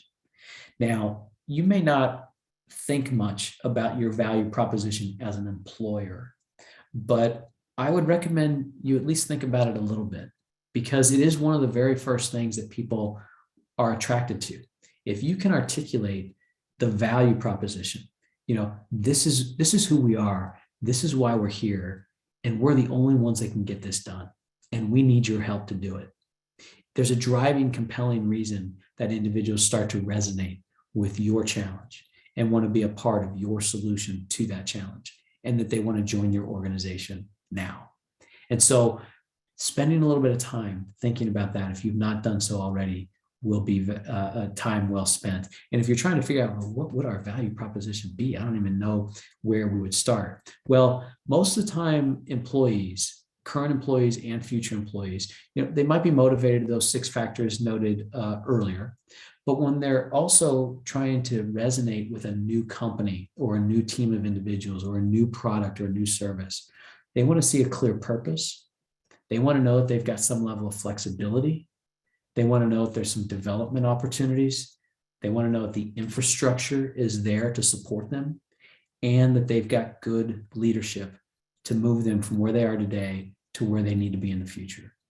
And so if you're thinking about a value proposition, and Tammy, you're right. Sometimes it's just like, I need a job, and it's convenient. It's in my area. It's my neighborhood. And over time, maybe you realize that you really enjoy it, and you made it a career over that period of time. But you don't necessarily start something because it's a career. Not everybody, anyway. And so, what we would really want to be able to do is we want to recognize and align to their needs, their expectations. And sometimes, like, I need a job. Other times, like, I need to feel connected to something. Other times it's different. And the only way that we know that, again, leadership is a contact sport. The only way that we know what's what and who's who and how to align those things is by contacting those people, having that conversation with them. Why are you still staying here after 2.5 years? What's going to compel you to be here? It's your day. It's your first week here on the job. We're excited that you're here. This may not be your last stop, but we're going to make it your best. And how can we make that happen for you? What's most important to you? Some folks will say, give me a pay raise every 6 months. It's like, okay, well, we may not be able to do that, but it's good for us to know that, and that's what you're motivated by. Give me a challenging project that has a big, high profile impact in my community because I want to be connected to my community. That's important to understand among individuals. Some of you might know this gentleman. It's Adam Grant. He's the youngest tenured professor at the Wharton School of Business at University of Pennsylvania. And he's done a lot of great work, and he's got a lot of really great books and done a lot of really important research. And one piece of research was putting a face on a name. And I bring this up because of the importance of communication. We are in a contact sport. We are about people serving people, period. And that is connecting with people. And it doesn't always mean that we have to do all the connection, but maybe we're choreographing the connection. We're coordinating people getting together. Adam Grant got called into a different university. They were doing some work. They wanted to improve their processes. And Adam Grant got called in to conduct some experiments to see which approach would be better. And what was the situation was, this was a call center, and the call center, they were making outbound calls to alumni and donors. They were trying to collect scholarship funds. They were trying to collect donations that would go into a scholarship fund and provide those scholarships to people that were in financial need. And what Adam decided to do was, he said, look, to the manager, manage this group.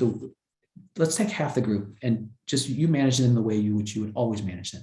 And the manager did a pretty fine job, communicated with them on a regular basis, shared with them their MBOs, their goals that they were trying to accomplish. And their individual goals were they wanted to make $350 in donations per call center rep per week is the financial goal that they wanted. And so he set these goals out, the manager did, and did what he regularly did.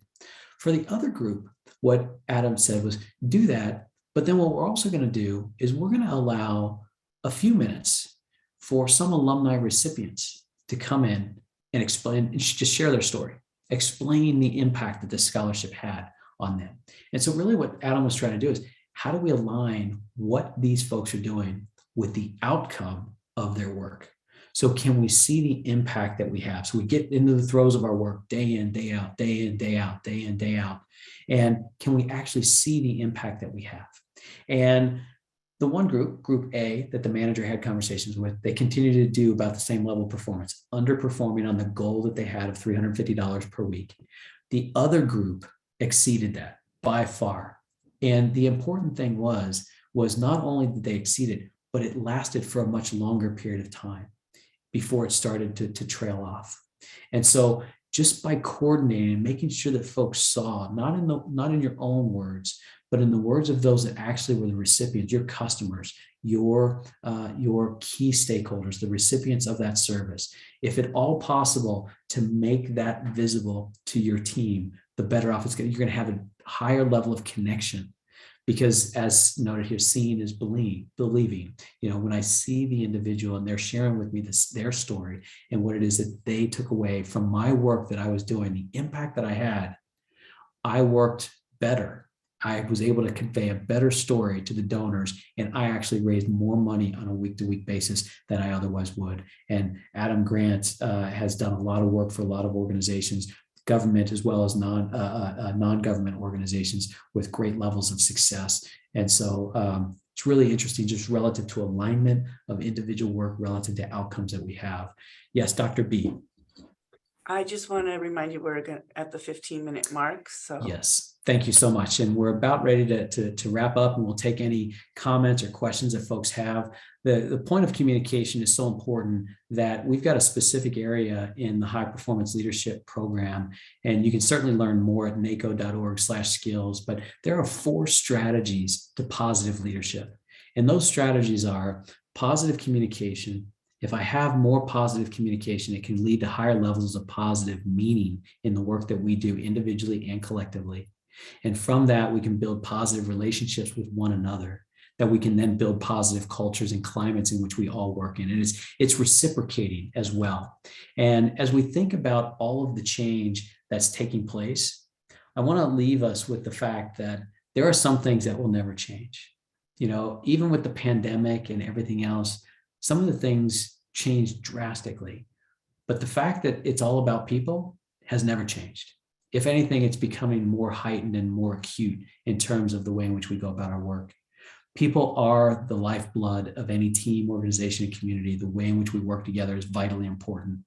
And the effectiveness that we have with one another is grounded in our connections with one another. Leadership is a contact sport. Those touch points that we have are vitally important. And when we work together and getting better and better and better, we can more often work above the line and create really exceptional experiences for our employees. And in return, we'll get more exceptional results than what it is that we otherwise would have gotten. In addition to this recording and the slides that Dr. B will make available to you, there's a lot of other great resources that are on the website. The 2023 professional development course schedule is on the website right now. Gallup has a lot of really great material available for engagement, as well as the way in which we think about employee connection. And there's some of your peers, some of you here on the call, as well as peers to us. The Georgia Municipal Workforce has a really great assessment and strategy guide out called Jobs with Purpose. And, the New Hampshire Municipal Association has some great information out as well. And so I'll just leave this for everyone to look at on your own as well. But at this point, I'd love to just open it up for any questions or comments that folks have, any last best practices that anybody would like to share. And if you want to unmute and raise your question directly, verbally, feel free to unmute. And if you want to share your video, that's fine as well. But we've got about 13 minutes or so if we want to use this time to dive into any additional detail, or if anyone wants to share some of their own best practices, we'd be happy to do so. And I'm going to stop sharing the slides for right now, so that if anyone wants to use their screen, we can see a video of everybody. But Dr. B, Iris, thank you again so much for the invitation. Happy to address any questions or comments that folks have at this time.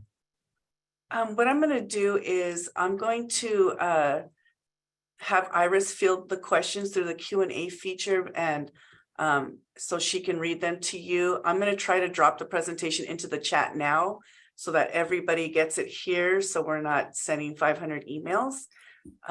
So if that's okay, Iris, will you go ahead and click on the Q&A feature and field those questions for him, and I'm going to drop the presentation in the chat. And if you have an example of that performance review, Tim, would you be willing to drop that in the chat as well? I'll need to send that to you separately. It's on a different laptop than what I've got no problem. Right here on the screen. Okay, okay, perfect. Thank you so much. So right now in the questions and answers, I don't have anything. Oh, here we go. What suggestions do you have for reward systems? Yeah, reward systems are always a tough one. I've always thought that the best reward systems are those when you have the opportunity to ask the employee, like, what's most important to you, and maybe have an option. For some folks, it might be, I'd love to have a couple $1,000s to go to this conference that is next spring, or I'd really like to have a Friday, Monday off so I can have a long weekend. Others would say, no one's going to be upset with a $500 gift card somewhere, or something like that. I do think the rewards, if at all possible, to make them known to a larger group is always a good idea.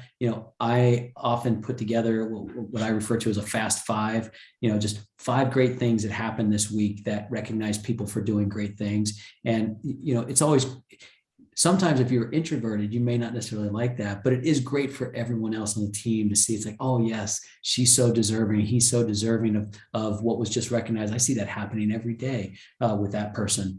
But I think if you can make it personal to the person, it's going to mean even more. So if you can create some options rather than saying, oh, it's, everybody, gets a plaque with something. Not everybody wants a plaque with something. Maybe they'd rather have a $25 gift card to Starbucks or something like that. Give them a few options, or pull out of a bag or something like that, or roll a dice and say, oh, number 4 gets this type of thing. Is a big hit sometimes. I'm waiting. Yeah. No more questions right now. I have a question. Certainly. To everyone. Is there still a thing like Employee of the Month? Is that still a thing? That's a good question. It's a great question. Amy's like, no, we don't have employees of the month. Okay. Not here. Yeah, a lot of folks are saying no. Oh, okay. I'm wondering if folks do you do like an annual? Does anybody do an annual thing? Do you do like an annual award type thing? Okay. We do various awards. We've got like an icon award and rising star award, and we've got a few different categories that usually around Thanksgiving we start taking nominees and recommendations from everyone across the company, and we've got different categories, typically 5 or 6 different categories per year that we recognize individuals. So Nice. we don't have employees of the month either, but we do have an annual award, annual, quarterly. I see Kara, annual, quarterly, and monthly. That's great. I like that. Nice. Okay. I'm sorry, Iris, I have dropped the PowerPoint into the chat for everybody twice now. So you might find it further up in the chat, and then I dropped it in there again. So I just want to make sure everybody has an opportunity to download the PowerPoint presentation from the chat. And then I also have a comment about that too. In other places that I have worked, we did kind of coffee chats where employees came together and got to hand a star to appreciate a member of their team. So it's more of a collaboration of, I want to thank Iris this week for helping me with this online presentation. And so it's really nice for everybody to kind of give each other kudos. Yeah, that's great. I see some other comments in here. Yes. in the Q&A as well. Yes. And, for the person who's saying, I'm the only employee, I wish I had someone to collaborate with and to share some values. For counties and cities that we work with that are in a rural setting or just small, that only have 1, 2, 5, 8 employees, one of the things that we recommend for them to do is, one, obviously collaborating with others of your size is always valuable. And, no doubt who some of your peers are already. But also what we acknowledge the need for is if you can put together, like advisory groups or, teams of individuals, and they might be a representative from a local university or an organization, and, getting together, every, few weeks, once a month, once a quarter, and just sharing challenges and solutions together. That's sometimes helpful for those individuals with a limited number of employees. One of the other questions that I saw was, what kind of recommendations can I make to my supervising manager? One of the things that we've seen helpful in the past is if some groups, if a couple other employees came together and made a recommendation to the manager to engage something together. And I don't mean to promote the NACO High Performance Leadership Program here, but we have had it used in this way where individuals from organizations would tell that supervising manager, hey, we want to all go through this program together, including you. We want you and us to go through as a cultural and team event for 12 weeks that goes through our program. And they come out different people. They work through programs in different ways. They think about things in different ways, and the program actually changes them. And so it's a tough situation when you describe it, your manager, in that way. It's always hard, and it's touchy, and it can be emotional. But what we've seen helpful is if they try to galvanize around something that is facilitated by another organization they experience together, can be a winning solution at that point. One of the things I'd like to just mention before we wrap up, I know we've got a few minutes left and there's still time for some Q&A if anyone wants, but I do just want to say on behalf of NACO and our Academy, we just want to say thank you for the work that you do. you don't often get thanked for the work you do. We know that. And we appreciate the level of challenge that you face every single day, needing to do more with less and needing to balance all kinds of competing priorities. And again, on behalf of NACO and the Academy, thank you for the work that you do. It is vitally important. We're proud of the work that you do, and we are proud to help provide services and products to help make the work you do even that much better. And if we can support you in that endeavor, please don't hesitate to ask us. You can always reach us at naco.org/skills or through Dr. B and Iris and others. But again, thank you seriously for the work that you do. And we certainly hope you have a wonderful holiday season as we wrap up the end of the year. But I know we might have some other questions as well. I'm happy to take it. I just didn't want to miss the opportunity to thank everybody. Lisa's asking, any tips for the multi-generational workforce? That's a good one. Yeah. Individualized consideration is the tip. And I know it's like, oh my gosh, but I've got so many employees. Like, how do I do that across everyone? It is challenging because, when you have, and you're asking the question because you know how challenging it is. You can't have the same motivational approach to somebody who's been on the job for 33 years that is going to retire at the end of 2023 that you have for someone who's 23 years old just starting their career. And the expectations are very different. What someone wants to do for the last 13 months of their career versus what someone wants to do as they think about the next 13 days or 13 hours is very, very different. And so the best approach and the best tip that I have is going back to my friend Ryan at Amazon. It's like, this is going to be the best 13 months of your career. How do we help make that happen together? Like, what do you want over the next 13 months? How do we help make that happen? You're just starting, this is going to be the best time of your career. What does that look like? And how do we make that happen? That would be my tip. It's the communication and the upfrontness and honest upfrontness of that. Don't ask them if you don't mean it. Don't ask them if you're going to get some feedback and you're not going to follow up with it. You're better off just ignoring them and just going about your own, approach. But if you want to really address that multi-level generational aspect of our organizations, you've got to connect on what's motivating them and what is interesting to them, because what's interesting to the 23-year-old is different than the 73-year-old for sure. I have one more question. This is anonymous. Do you feel salary versus hourly allows more freedom? As a clerk, sometimes we see the salary employees coming and going as they please all day. Salary also gets hour breaks or more, so. There's a lot of different debates on that. And what, for some folks, it comes down, if you go back to those 6 categories of like, how do you motivate, the public person? Some people are motivated because of the public service and like hourly salary. Otherwise, I'm here and I'm focused. And that's just how some folks are. Other people, you're right. They might salaried. So it's like, I'm just going to do as little as possible. That's the mindset of some people. It is a challenging thing. I have not seen any studies that says salaried people act differently than annual salary versus hourly.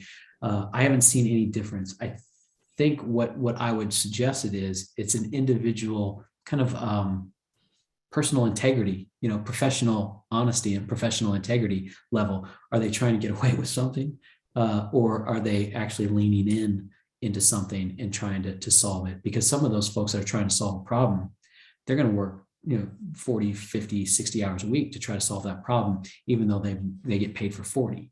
And so it is a challenge. And I see some chats here as well. Others that have more experience than I do in this specific area might be better suited to respond, which they are in the chat, which I appreciate the support. And also it says here, I think this one might be for B because I don't know the exact answer. Will you be sending the recording out? There was so much good information in this presentation that I would like to watch it again to glean more.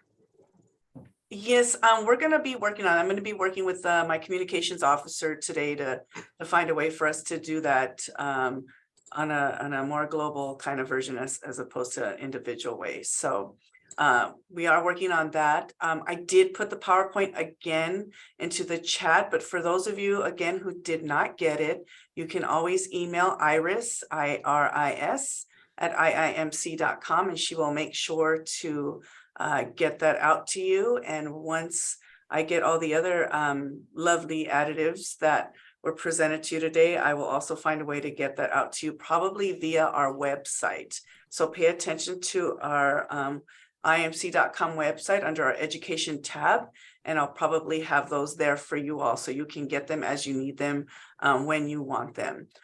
With that, we won't have any more questions. We're running out of time. Let's all give a round of applause to Mr. Rishalti for his time today. And Iris and myself, and on behalf of IMC and the Education Department, we too want to honor you this Christmas and say thank you for everything that you do. We hope to continue to bring quality education to you that's convenient to you and accessible to you. We're just so honored to be working with you and be your education providers. So please have a wonderful holiday. Thank you so much, and we'll see you next year. See everybody. Thank you.